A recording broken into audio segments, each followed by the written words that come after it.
हाँ तो बताओ बच्चे, एक क्वेश्चन आज आपके लिए है। क्लास के स्टार्टिंग से ही क्वेश्चन से ही हो रहा है। बेटा बड़ा या पापा? क्वेश्चन है फादर सन, इसमें से बड़ा कौन? आप बोलेंगे obviously father, father is bigger. पापा हैं तभी तो बेटा है ना। ये सन की जगह डॉटर भी हो सकता है, ठीक है। मतलब सन और डॉटर स्मॉल हैं पापा से। सर आज आप ये क्या स्टार्ट कर रखे हैं, फादर और सन में आ गए अचानक से, क्या बात है? मैं तो नॉर्मली हूँ, मैं तो सिर्फ क्लास ही लूँगा क्या? मैं कुछ और नहीं पूछ सकता आपसे? आप बोलेंगे बिल्कुल पूछ सकते हैं। तो बताओ ना, बड़ा कौन? आप बोलेंगे फादर, बता तो दिया। मैं बोलूँगा ठीक है, अगर बड़े छोटे की बात करें तो फादर बड़े हैं और ये सन या डॉटर हैं वो छोटे हैं, ठीक है। अब एक और क्वेश्चन, क्वेश्चन ये है कि इन दोनों में से फादर और सन, डॉटर भी है, सन इंक्लूड्स डॉटर, ऐसा समझ लीजिए। फादर और सन में से एडवांस कौन? अब ये है मुद्दे वाली बात। ये इन दोनों में से एडवांस कौन, ये या ये? आप बोलेंगे सर फादर बड़े ज़रूर हैं लेकिन हम एडवांस हैं। हम जो हैं एडवांस हैं, हम एडवांस हैं, हम एडवांस हैं। अब आप बोलेंगे कितने बार बोलेंगे सर? तो ये बात आपको मानना पड़ेगा, ये बात ऑब्वियस सा है। जो सन या डॉटर होते हैं आजकल देखिए बच्चे एडवांस है फादर मदर से, जो आपके पेरेंट्स हैं उससे हम ज़्यादा एडवांस हैं, है ना। तो लाइकवाइज हम पढ़ रहे थे चैप्टर 5 ऑर्गेनाइजिंग, और ये कोर्स मटेरियल जो है, ये कोर्स मटेरियल है रेलिवेंट, ये जो क्लास है वो रेलिवेंट है क्लास 12th कॉमर्स के लिए। हम पढ़ रहे थे चैप्टर 5 ऑर्गेनाइजिंग। बहुत ही बेहतरीन, बहुत ही अच्छा चैप्टर, और बहुत कुछ सीखने को मिला है हमको इस चैप्टर में। अभी तक हम लास्ट क्लास में डिस्कस कर रहे थे डिसेंट्रलाइजेशन। सर अब घुमा फिरा के आ गए ना चैप्टर में, डिसेंट्रलाइजेशन, डिसेंट्रलाइजेशन पढ़ रहे थे। अब हम आज लास्ट क्लास में हमने पढ़ा था सेंट्रलाइजेशन डिसेंट्रलाइजेशन। डिसेंट्रलाइजेशन मतलब वही अथॉरिटी को बांटना, और उससे पहले हम पढ़े थे डेलीगेशन। डेलीगेशन उससे पहले हम पढ़े थे डेलीगेशन, डेलीगेशन वेट।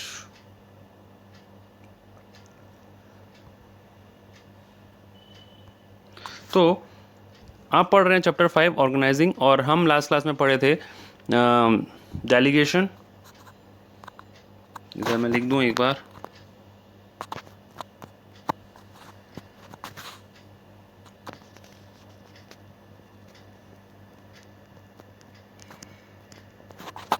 और डिसेंट्रलाइजेशन भी पढ़े थे। Good morning all of you, good morning students. आज का क्लास में हम यही टॉपिक को प्रोसीड करने वाले हैं, डेलीगेशन और डिसेंट्रलाइजेशन। तेरा मुझसे है पहले का नाता कोई, अब आगे आप जानते हैं। तो इसमें कुछ ना कुछ तो नाता ज़रूर है, डेलीगेशन और डिसेंट्रलाइजेशन। मेरे ख्याल से कुछ बच्चों को ये सारा समझ में आ गया होगा।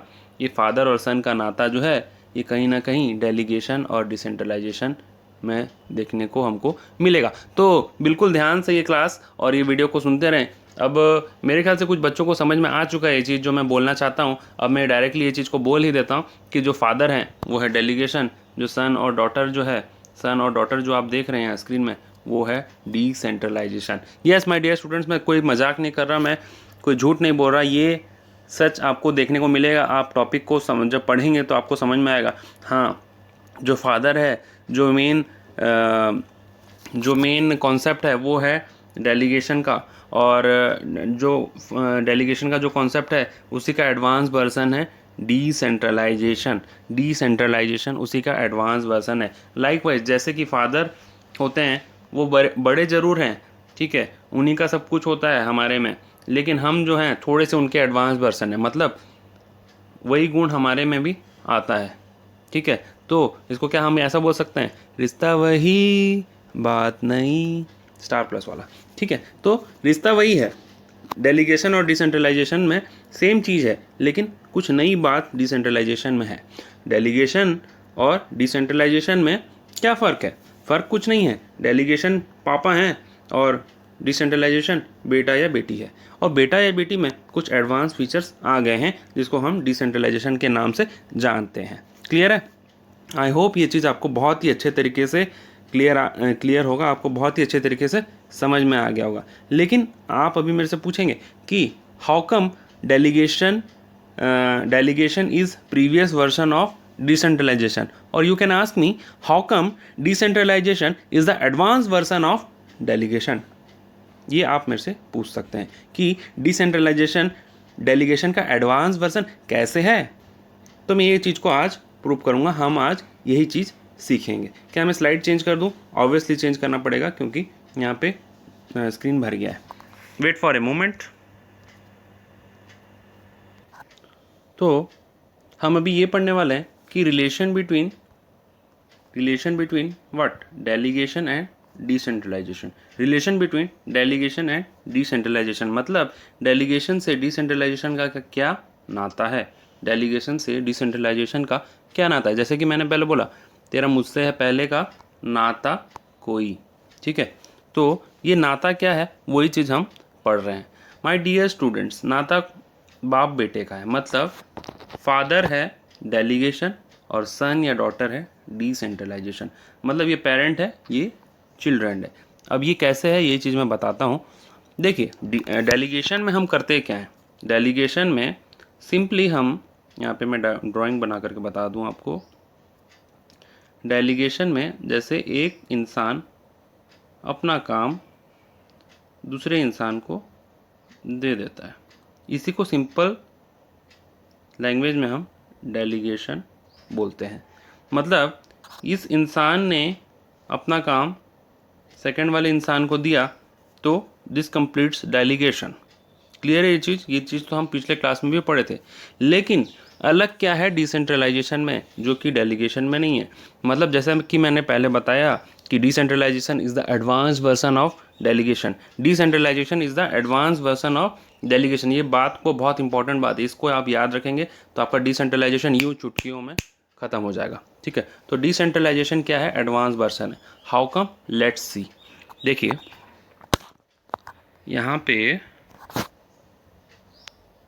मैंने बताया कि डेलीगेशन, एक ही इंसान जब दूसरे इंसान को काम दे देता है उसको बोलते हैं डेलीगेशन। एग्जाम्पल के तौर पे हमने डिस्कस किया था कि प्रिंसिपल सर ने मुझे बिजनेस स्टडीज़ का सब्जेक्ट पढ़ाने के लिए टास्क दिया, तो वो हो गया डेलीगेशन। या फिर आपके घर में, आपके होम में आपकी मदर ने अपना काम सीता आंटी को दिया, तो दैट वाज डेलीगेशन।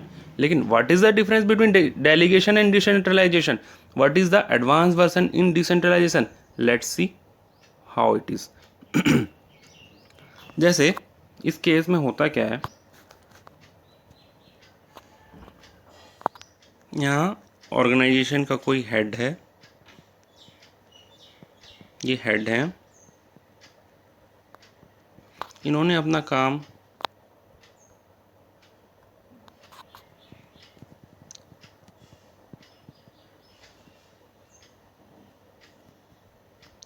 सब हेड को दिया।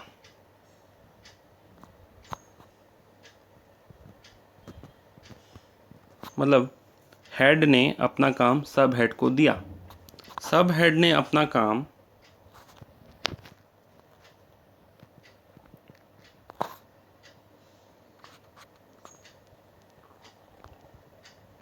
मैनेजर को दिया।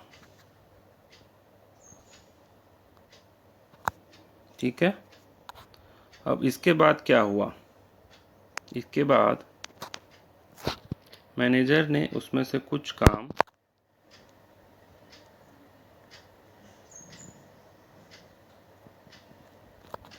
वर्कर को दिया। ठीक है, तो In this diagram, you can see head is in blue color, subhead is in green color, manager is in red color, worker is in yellow color. Is it clear? I hope it is clear since it can be seen in the screen. तो इसमें आप देखेंगे कि head blue colour का है, green जो है green colour में है, सब हेड, मैनेजर रेड कलर में है और वर्कर येलो कलर में है। तो हेड ने क्या किया, अपना कुछ काम, ठीक है, अपना कुछ काम सब हेड को दिया। अब सब हेड उसमें से कुछ काम वो खुद करेगा, कुछ चीज़ उसको देखना है, बाकी का काम वो मैनेजर को दे देगा। उसी टाइप से मैनेजर ने भी कुछ काम खुद किया और जो एकदम रूट लेवल का काम है, मतलब जो वर्कर लेवल का काम है, वो वर्कर को दे दिया। तो इसको बोलेंगे हम डिसेंट्रलाइजेशन। इसी को हम बोलेंगे कि डिसेंट्रलाइजेशन यहाँ देखने के लिए मिल रहा है। इसी को बोला जाएगा डियर स्टूडेंट्स डिसेंट्रलाइजेशन। तो you can easily distinguish this delegation and decentralisation. Delegation में क्या हो रहा था, ऑथोरिटी सेकंड पर्सन को दिया जा रहा था। Authority not only authority responsibility दिया जा रहा था। यहाँ पे ऑथोरिटी और रेस्पॉन्सिबिलिटी मल्टीप्लाई हो रहा है। मल्टीप्लाई कैसे हो रहा है, इसका इससे इसको, इससे इसको, इससे इसको, ठीक है। So decentralisation is the extension of delegation. अब बात आपको कुछ समझ में आ रहा होगा। In delegation we multiply the authority with 2, whereas in decentralization the authority is multiplied by many, multiplied by many। तो यही चीज़ आपके बुक में भी लिखा हुआ है, जिसको कि हम एक बार यहाँ से देख लेते हैं।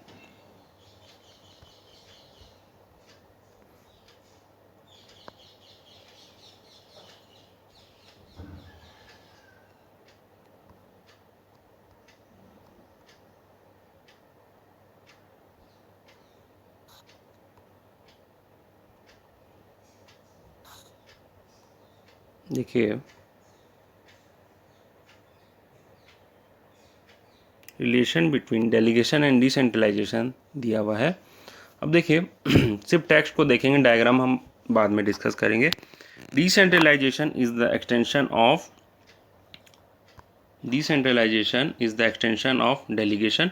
In delegation we multiply the authority with 2, whereas in decentralization the authority is multiplied by many। ये लाइन को आप याद कर लीजिए और आप ये लाइन को अपने आंसर में ज़रूर लिखिएगा। जब भी डिसेंट्रलाइजेशन या डेलीगेशन से रिलेटेड क्वेश्चन आएगा तो ये लाइन बहुत ही इंपॉर्टेंट है, इसको आप ज़रूर लिखिएगा, ठीक है। अब देखिए आगे क्या लिखा हुआ है, because systematic delegation taking place at every level will result in evenly distribution of authority and responsibility at every level and result in decentralisation. यहाँ पे इस डायग्राम में, यहाँ छोटा वाला डायग्राम इधर देखिए, ये छोटे वाले डायग्राम में जो हम पहले बनाए थे, ये इसमें हो क्या रहा है, सिस्टमेटिक डेलीगेशन बोल सकते हैं, क्योंकि हेड का काम, हेड ने अपना सारा काम नहीं दिया होगा, कुछ काम इसको दिया होगा सब हेड को। सब हेड को जो काम मिला उसमें से सारा काम सब हेड ने मैनेजर को नहीं दिया होगा, कुछ काम दिया होगा, बाकी का काम खुद भी किया होगा। वैसे ही मैनेजर ने सारा काम वर्कर को नहीं दिया, क्योंकि वर्कर जो है मैनेजर का सारा काम नहीं कर सकता। वर्कर के लायक जो काम है वो वर्कर को दिया गया है। अगर मान लीजिए कि हेड ने अपना काम सब हेड को दिया होता और सब हेड ने अपना काम मैनेजर को और मैनेजर ने अपना काम वर्कर को, तो क्या हेड जो है, जो यहाँ का डिपार्टमेंट, जो ऑर्गेनाइजेशन का जो हेड है, फिर तो वैसा ही हो जाता कि हेड का काम वर्कर कर रहा है, क्योंकि हेड अपना काम कुछ नहीं कर रहा है, सारा काम दे दे रहा है। तो सारा काम नहीं दिया जाता है, कुछ सिस्टमेटिक काम दिया जाता है। मतलब हेड अपना काम खुद कुछ रखता है और बाकी का काम जो उसको लगता है कि सब हेड करेगा वो सब हेड को देता है। उसी तरीके से सब हेड अपना काम कुछ खुद करता है और उसको जो लगता है कि वो कुछ ऐसा काम है जो मैनेजर करना चाहिए वो मैनेजर को देता है।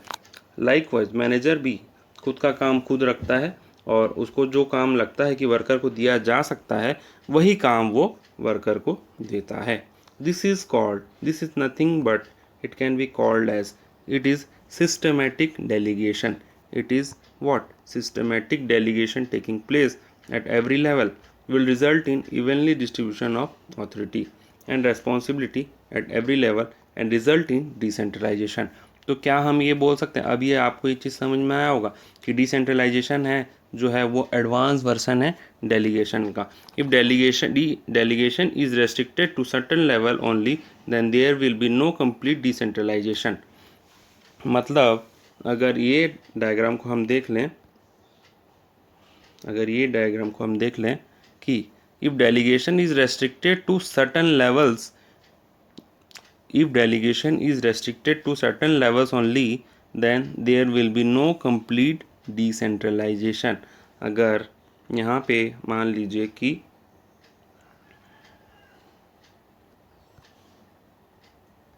इस वाले डायग्राम में ऐसा होता कि ये देखिए बीच का एरो ख़त्म हो गया, मतलब बीच में लिंक नहीं होता, मतलब ऐसा होता कि सब हेड जो है आगे अपना काम किसी को दे नहीं सकता, तो इसको हम बोल सकते थे delegation is restricted to certain levels. ठीक है, इसी को हम बोलते हैं delegation is restricted to certain level. तो उस केस में क्या होता, if delegation is restricted to certain level then there will be no complete decentralisation. तो उस केस में कंप्लीट डिसेंट्रलाइजेशन नहीं हो पाता। यही चीज़ लिखा हुआ है। क्लियर है ये चीज़? आई होप ये चीज़ आपको बहुत अच्छे से क्लियर होगा। अगर डाउट होगा तो I am here, don't fear.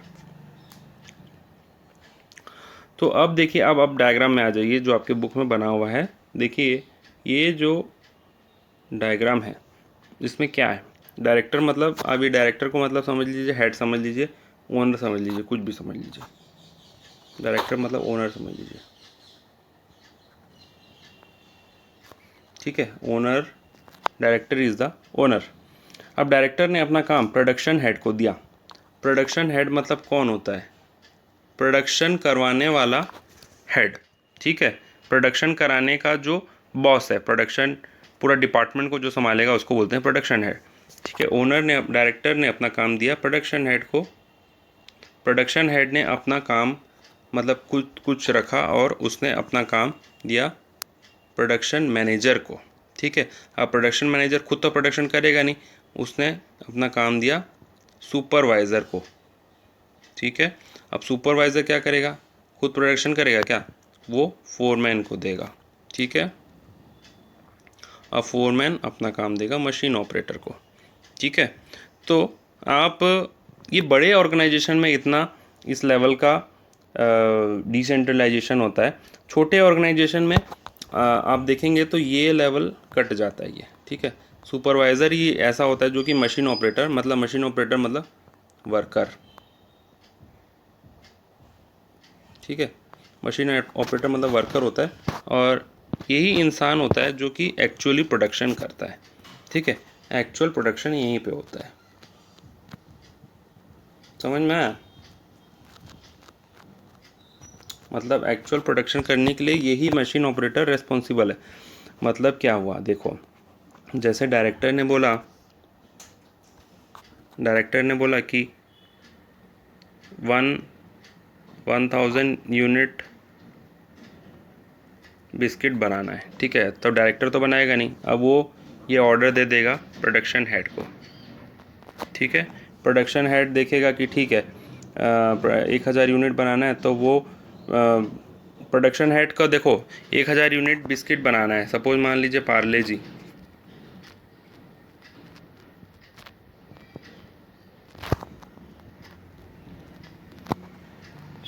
तो देखो प्रोडक्शन हेड का पूरा प्रोडक्शन का जिम्मा होता है। तो वो पार्ले जी बिस्किट बनाना है तो वो क्या करेगा, पार्ले जी वाले प्रोडक्शन मैनेजर को ये जिम्मा सौंप देगा, क्योंकि ये देख नहीं सकता, इसको ना और भी चीज़ें बनाना होता है। प्रोडक्शन हेड को और भी बिस्किट बनाना होता है, तो ये एक एक बिस्किट के पीछे नहीं लगेगा। ये पार्ले जी वाला जिम्मा दे दिया पार्ले जी वाले प्रोडक्शन मैनेजर को। ये जो प्रोडक्शन मैनेजर है ना, पार्ले जी वाला है। ऐसे ही प्रोडक्शन मैनेजर एक और भी होगा यहाँ पे, ठीक है, हो सकता है, जैसे जो कि हाइड एंड सीक बनाएगा।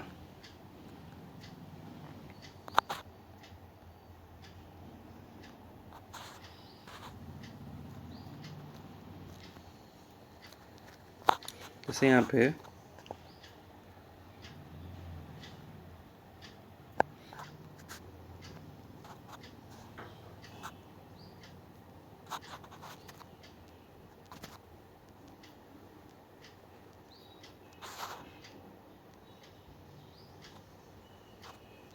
हाइड एंड सीक बनाने के लिए अलग प्रोडक्शन मैनेजर होगा, ठीक है। तो प्रोडक्शन हेड का काम क्या है? प्रोडक्शन हेड का काम यही है कि वो सारे चीज़ में नहीं उलझेगा, ठीक है। वो रेस्पेक्टिव प्रोडक्शन मैनेजर को जिम्मा दे देगा। अब प्रोडक्शन मैनेजर जो है ये बिस्किट बना कि नहीं बना वो देखेगा, ठीक है। मतलब 1000 यूनिट बोला गया तो 1000 यूनिट बना कि नहीं बना वो देखेगा, ठीक है। अब सुपरवाइज़र का काम क्या है? फिर सुपरवाइज़र एक्चुअली जा जाके थोड़ी थोड़ी देर में देखेगा कि मशीन वर्कर काम कर रहा है कि नहीं कर रहा है, कहीं वो बैठे बैठे टाइम पास तो नहीं कर रहा है, कहीं वो किसी से बातों में तो नहीं लग गया, कहीं वो बिस्किट ढंग से बना तो नहीं रहा है, कहीं बिस्किट में कुछ अनवांटेड वेस्टेज मटेरियल तो नहीं गिर गया, कहीं बिस्किट ख़राब तो नहीं हो गया। तो ये सारा काम है सुपरवाइज़र का, मतलब बार बार जा जा के वो चेक करेगा। तो सुपरवाइज़र का काम वही है। प्रोडक्शन मैनेजर का काम है कि वो जिम्मा दे देगा सुपरवाइज़र को। तो इसमें आप देखेंगे कि यहाँ पे सिलेक्टिव डेलीगेशन हो रहा है और इसी को बोलते हैं हम डिसेंट्रलाइजेशन। आई होप ये चीज़ आपको क्लियर हुआ होगा। अगर क्लियर नहीं है तो एक बार वीडियो को फिर से रिवाइंड कर लीजिए और ध्यान से सुनिए, 100% क्लियर होगा। अगर उसके बाद भी कोई डाउट है तो you can ask me, okay. तो इसके बाद मेरे ख्याल से अभी आपको ये relation between delegation and decentralisation समझ में आ गया होगा, ठीक है।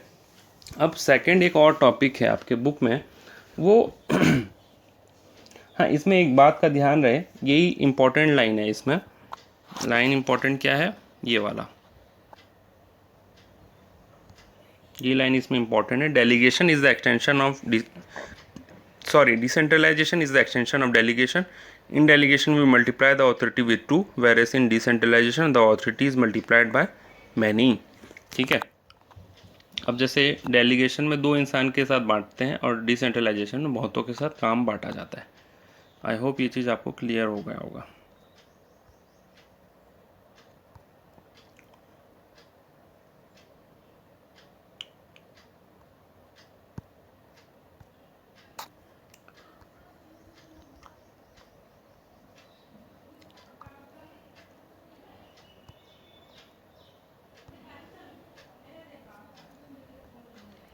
तो अब एक टॉपिक है, delegation is necessary in every organisation but decentralisation is optional. ये चीज़ को मैं यहाँ लिख देता हूँ। डेलीगेशन जो है नेसेसरी है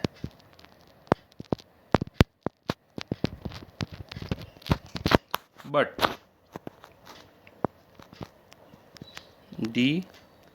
डिसेंट्रलाइजेशन जो है वो ऑप्शनल है। ऑप्शनल मतलब फॉलो किया जा भी सकता है, नहीं भी किया जा सकता है, ठीक है। तो डिसेंट्रलाइजेशन जो है ऑप्शनल है, डेलीगेशन जो है नेसेसरी है। डेलीगेशन नेसेसरी क्यों है? क्योंकि ऑर्गेनाइजेशन में अगर डेलीगेशन नहीं होगा तो जो हेड है वो सारा काम नहीं कर सकता। उसको डिसीजन भी लेना है, प्रोडक्शन भी करवाना है, तो वो सारा काम नहीं कर सकता। इसीलिए उसको अपना काम डेलीगेट करना पड़ेगा, छोटे उनके लेवल में काम देना पड़ेगा, अदरवाइज़ वो ओवरबर्डन हो जाएगा और वो ज़्यादा काम नहीं कर पाएगा, ठीक है। तो डेलीगेशन नेसेसरी है बट डिसेंट्रलाइजेशन ऑप्शनल है। How come? देखो, अगर छोटा ऑर्गेनाइजेशन है तो डेलीगेशन से काम चल जाता है। डिसेंट्रलाइजेशन में क्या सिस्टमेटिक डेलीगेशन होता है। मतलब जैसे कि हम डायग्राम में जो देखे थे, प्रोडक्शन मैनेजर का काम, प्रोडक्शन मैनेजर ने अपना काम प्रोडक्शन हेड ने अपना काम प्रोडक्शन मैनेजर को दिया, प्रोडक्शन मैनेजर ने अपना काम सुपरवाइज़र को दिया, सुपरवाइज़र ने अपना काम मशीन ऑपरेटर को दिया। थोड़ा रिवाइंड करके देखेंगे, यही चीज़ है। तो वो होता है डिसेंट्रलाइजेशन, जो कि ऑप्शनल है। मतलब इतना डेलीगेट करना ऑप्शनल है। अगर ऑर्गेनाइजेशन छोटा है तो डेलीगेशन से काम चल जाता है, डिसेंट्रलाइजेशन नहीं करना पड़ता है। बड़े ऑर्गेनाइजेशन में डिसेंट्रलाइजेशन करना ज़रूरी है। आजकल डिसेंट्रलाइजेशन होता है, लेकिन कुछ ऑर्गेनाइजेशन ऐसे हैं जो कि डिसेंट्रलाइजेशन फॉलो नहीं करते हैं, बट कर लें तो अच्छा है, करेंगे तो उनका ही काम अच्छे से होगा, ठीक है। वैसे डिसेंट्रलाइजेशन मैंडेटरी नहीं है, ये ऑप्शनल है, ठीक है। इसके बाद जो टॉपिक है वो है importance of decentralisation. Wait for a moment, मैं स्लाइड चेंज कर देता हूँ।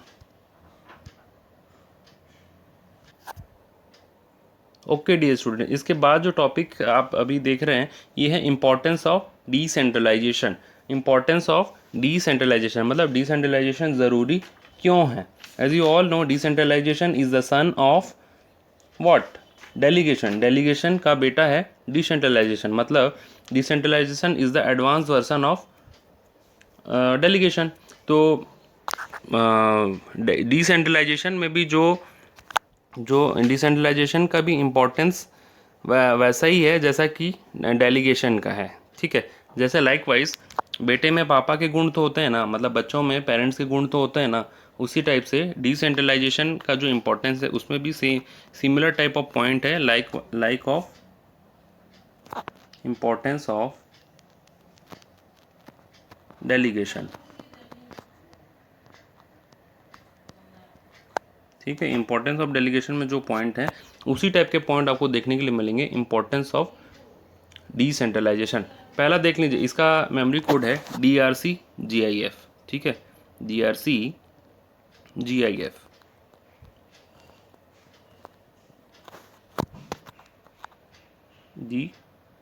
D R for relief, C for control, G for growth, I for initiative, F for future talent, ठीक है।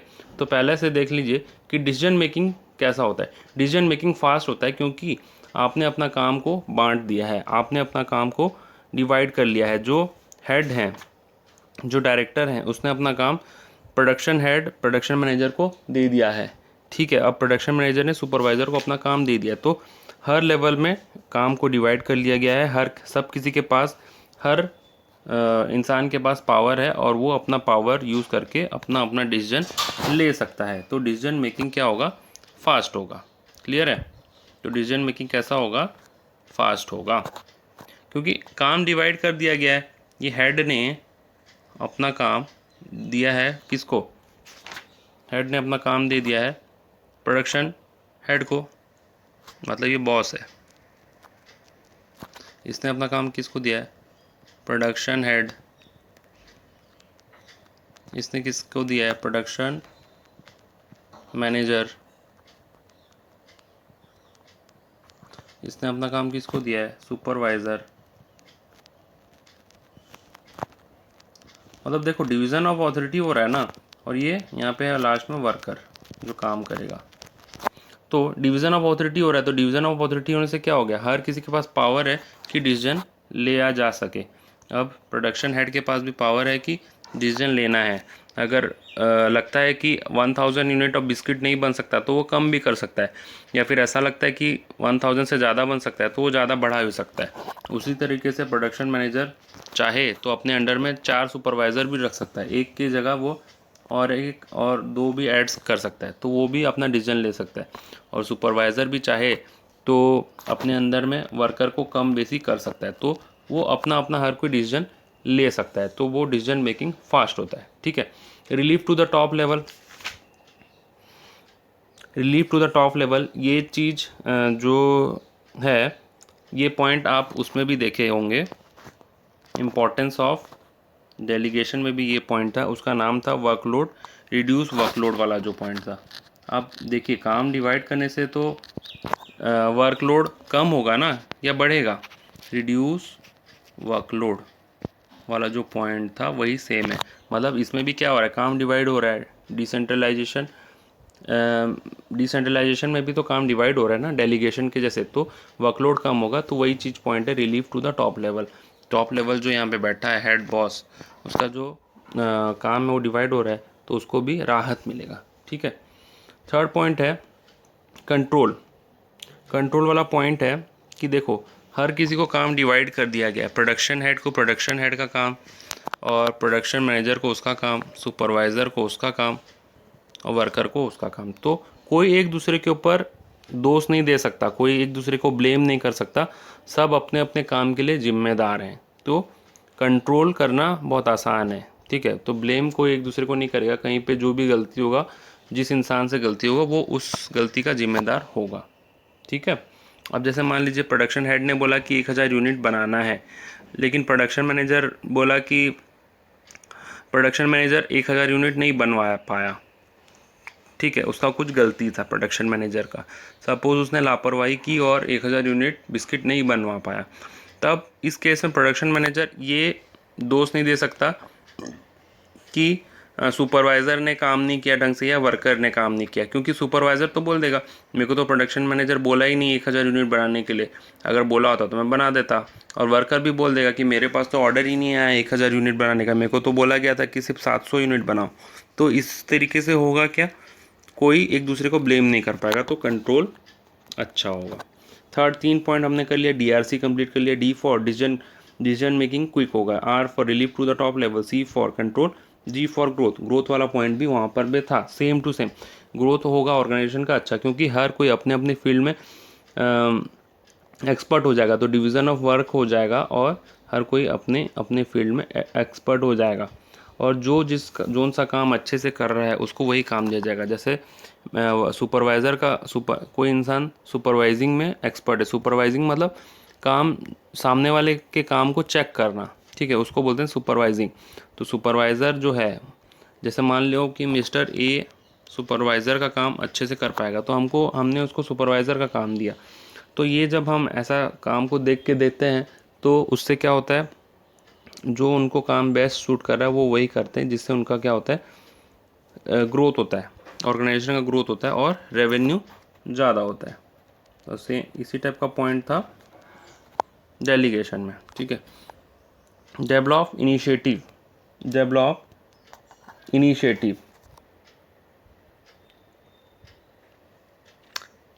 मतलब G for growth, I for initiative वाला point है यहाँ पे, ठीक है। इनिशिएटिव मतलब क्या होगा, मतलब वही वो जो मोटिवेटेड फील करता है एम्प्लॉयज़ लोग, ये वाला पॉइंट था ना वहाँ पे। जस्ट ए मोमेंट,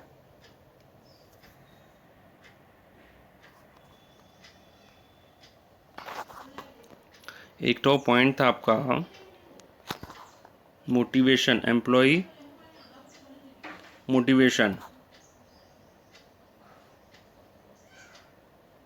मोटिवेशन वाला पॉइंट था, याद करिए ढंग से। एम्प्लॉय मोटिवेशन वाला पॉइंट था इंपॉर्टेंस ऑफ डेलीगेशन में, ये वही चीज़ है।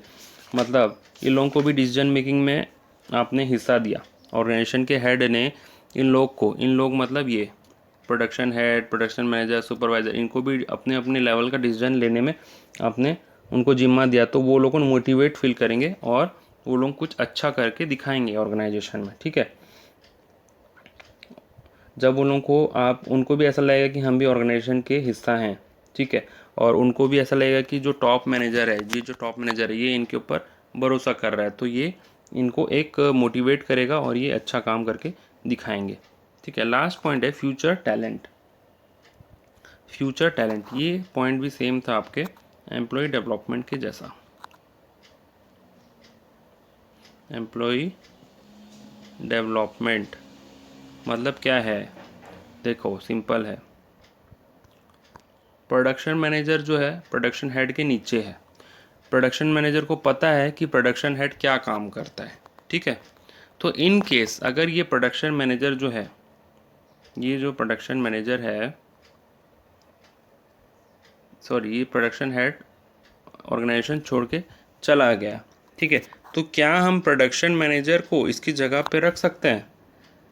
आप बोलेंगे सर नहीं रख सकते, मैं बोलूँगा क्यों नहीं रख सकते, क्योंकि जो प्रोडक्शन मैनेजर है ये डेली बेसिस में देखता है कि प्रोडक्शन हेड क्या काम करता है, तो प्रोडक्शन मैनेजर को ये पूरा आइडिया है कि प्रोडक्शन हेड जो है क्या काम करता है, कैसे करता है, और ये भी उस काम में एक्सपर्ट हो गया। तो in case production head organisation छोड़ के चला गया, तो प्रोडक्शन मैनेजर को प्रमोट करके, उसका प्रमोशन करके हम प्रोडक्शन हेड बना सकते हैं, ठीक है। तो ये फ्यूचर टैलेंट वाला जो है एम्प्लॉय डेवलपमेंट वाला पॉइंट आपके इंपॉर्टेंस ऑफ डेलीगेशन में भी था, और यहाँ पे भी वही पॉइंट है फ्यूचर टैलेंट के नाम से। इसमें भी वही होता है कि हम फ्यूचर टैलेंट तैयार कर रहे हैं, जो प्रोडक्शन मैनेजर है उसको फ्यूचर के लिए तैयार कर रहे हैं। लाइक वही सुपरवाइज़र भी प्रोडक्शन मैनेजर का काम कर सकता है, उसी टाइप से वर्कर सुपरवाइज़र का काम कर सकता है, ठीक है। तो इसी को बोलेंगे हम फ्यूचर टैलेंट। क्लियर है? आई होप आपको क्लियर होगा। So so and with this we complete our today's discussion. और इसके साथ ही चैप्टर 5 ऑलमोस्ट 90% कंप्लीट होता है। इसके बाद कुछ डिफरेंस बिटवीन है, आप वो खुद भी देख सकते हैं, वो कुछ खास है नहीं। तो with this we happily completed chapter 5 organizing. I hope you all enjoyed in this discussion along with the discussion of whole chapter. इस चैप्टर को अब मैं हो सकेगा तो इसका एक रिवीजन वीडियो भी बनाऊंगा, लॉन्च करूंगा, जिससे कि आपको ये पूरा चैप्टर फटाफट से रिवाइज करने में आसान हो और एक चैप्टर का आपको पूरा ग्रिप हो। ठीक है, thank you for watching this video. Have a good day, enjoy the day and पढ़ाई भी अच्छे से करना है, चैप्टर को अच्छे से समझना है। कोई डाउट है तो आप मेरे से पूछ सकते हैं। Thank you very much, bye bye.